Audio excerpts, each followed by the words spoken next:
Bonjour chers frères et sœurs, salut à ceux qui aiment l'histoire. Nous allons parler ce matin des Borbor Fanti, ceux dont le nom a servi à désigner ce qu'on appelle le littoral Fanti. Cet espace-là, disons au plan administratif, dans la République actuelle du Ghana, est appelé Central Region. Alors les sources écrites appellent parfois l'espace des Borbor Fanti Fantine. Les Portugais, par exemple, appelaient la cité de Cormaquin Porto dos Afantes. Et puis, quelquefois, dans cet espace-là, les auteurs distinguaient de Fantine le Grand, de Fantine le Petit.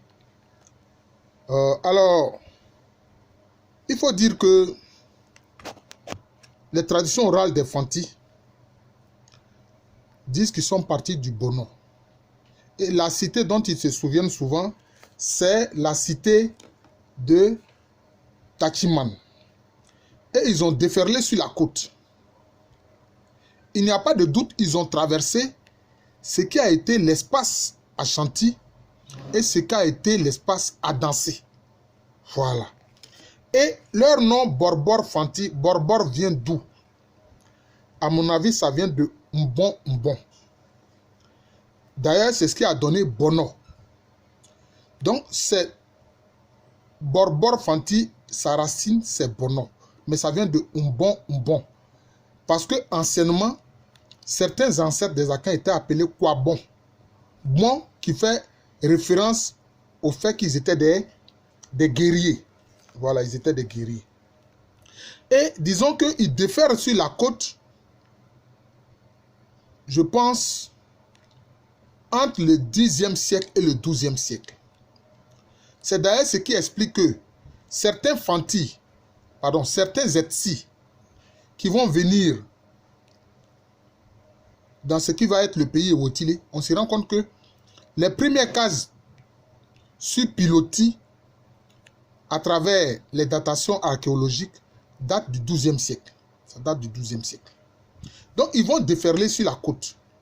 Et ils vont trouver en général des populations d'origine Gouan, notamment les Etsi, les Assebou, les Abrem. Alors, j'ai oublié de dire par exemple que les Assebou, là, la famille Bosmlan, le clan Bosmlan, au sein des Ewotile, c'est ce clan Bosmlan qui assure la chefferie du village d'Abi. Mais ces Bosmlan, ils sont d'origine Assebou. Et certains Assebou se sont installés aussi en pays Nzema, notamment à Nzulezo, auprès des Ewotile. Alors, il parle d'abord de trois anciens leaders, les Borbor Fanti. Il parle de trois anciens leaders. Il s'agit de Osson, Odapadjan et puis Obomankoma. Voilà. Ce sont ceux-là. Alors, quand ils arrivent, alors il faut que j'explique le sens du mot Fanti. Alors, il y a plusieurs explications. Hein. Quelquefois, on dit Fa, ceux qui se sont mis à part, etc. Mais moi, personnellement, mon explication est différente. Parce que Fa, c'est un ancien titre royal chez les Akans. Voilà. C'est à cause ça on parle de Famien. Voilà. Dans certaines variantes de la langue Agni, pour désigner le roi, on dit Famien. Vous voyez? Donc, vous voyez la racine Fa, qui est un titre royal. Donc, Fanté, ça veut dire comprendre la royauté. Voilà, comprendre la royauté. Et ça, l'explication que je donne là, est totalement différente de toutes sortes d'explications que vous pouvez voir des autres auteurs. Alors, il faut dire que quand ils arrivent, il y a deux royaumes qu'ils créent avant de se regrouper à Mankessem. Parce que Mankessem va être un des endroits où ils vont se regrouper. Et puis à partir de Mankessem, ils vont, disons, s'étendre, disons, et s'aimer. Alors, l'un des premiers royaumes qu'ils créent avant Mankessem, c'est Kwamankese. Kwamankese, vous voyez derrière la racine Kwamain, comme le Kwamain qui a été le royaume noyau du futur Ashanti. Ils appellent ça Kwamankese. Voilà. Donc, ils vont créer Kwamankese. Et puis, ils vont aussi créer Abeadze.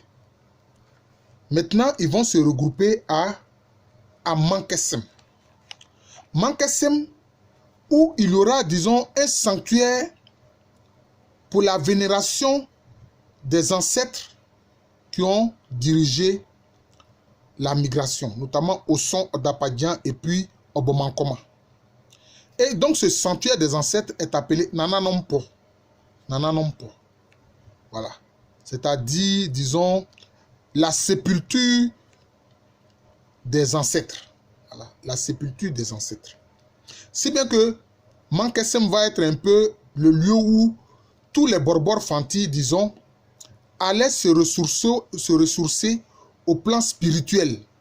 C'est à Mankesem qu'on rendait les cultes les plus importants aux ancêtres des Borbor Fanti. Voilà. Alors, aujourd'hui, la traduction de Mankesem, certains disent Mankesem, ça veut dire peuple ou pays puissant. Mais il y a d'autres explications. Il y a d'autres explications. Par exemple, il y a d'autres qui disent que non. Ça vient de Bankese, c'est-à-dire la grande sépulture. Voilà, la grande sépulture. Voilà, la grande sépulture des ancêtres. Voilà. Donc, il faut... Je pense que cette explication aussi est valable. Je vous ai déjà parlé de ce chef Enobesi Kouranti qui, lui, au XVIIe siècle, va reprendre, disons, l'expansion des Borbor Fanti contre les Etsi et qui va finir par créer la cité d'Anoumambo. Donc, je ne reviens pas là-dessus. Alors, donc, il y a aussi des Borbor Fanti qui vont créer la chefferie de Aboura dans la zone de Abakrampa. Et puis, il y avait les Nkousoukoum qui, eux, vont s'installer dans la zone de Yamoransa. Et, justement, c'est une partie des Nkousoukoum qui va créer, disons, le futur royaume de Akatachi sur des terres Iguafu. Voilà. Et puis aussi, vous avez les Ekumfi qui font partie toujours des Borbor Fanti. Hein, donc, qui vont créer, disons, plusieurs chefferies. Enfin, Abouano, Sarafa, Mouna, Asafa, etc. Alors, donc, comme je l'ai dit, il faut comprendre que la migration Fanti a traversé ce qui va être le pays à danser. Et l'une des rares chefferies qui rappelle cet épisode-là, c'est la chefferie de Djakaï.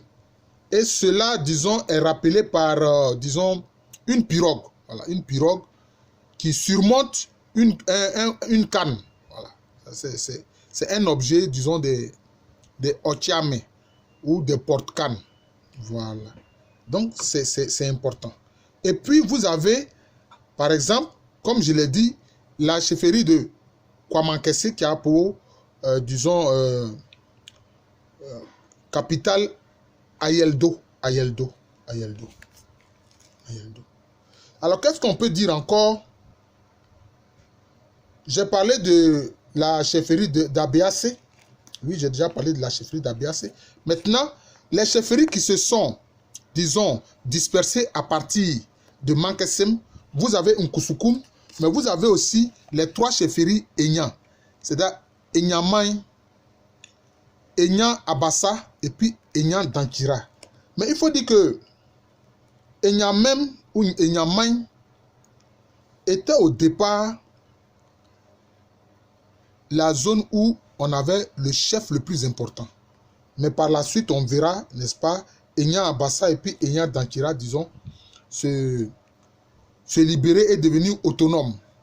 Et sur cet espace-là, vous avez, disons, des zones portuaires, qui vont devenir, disons, des cités marchandes qui vont s'émanciper et qui vont devenir, disons, des chefferies autonomes. C'est le cas de Anoumambo, c'est le cas de Edja, c'est le cas de Ogwa, c'est le cas de Kormatin. Et puis c'est aussi le cas d'Elmina. Nous avons parlé déjà du cas d'Elmina. Nous avons parlé déjà du cas d'Elmina. Alors, quand ils sont arrivés, spécifiquement dans la zone Borbor Fanti où vont s'installer les Borbor Fanti, alors ils vont soumettre les Etsi de Sonkwa. Voilà, ils vont soumettre les Etsi de Sonkwa. Et puis aussi, ils vont soumettre des Etsi, toujours dans la même zone, qui vont aller s'installer à El Mina, c'est eux qui vont former la SAFO à Krampa. Et puis il y a d'autres qui vont aller dans la zone du Gomois, où ils vont former les Asti à Kramagne. Voilà, les Asti à Kramagne. Voilà. Voilà un peu ce qu'on peut retenir de ces Borbor Fanti là, qui, disons, à partir du Xe siècle, hein, diffèrent sur ce qui va être le littoral Fanti. Et disons que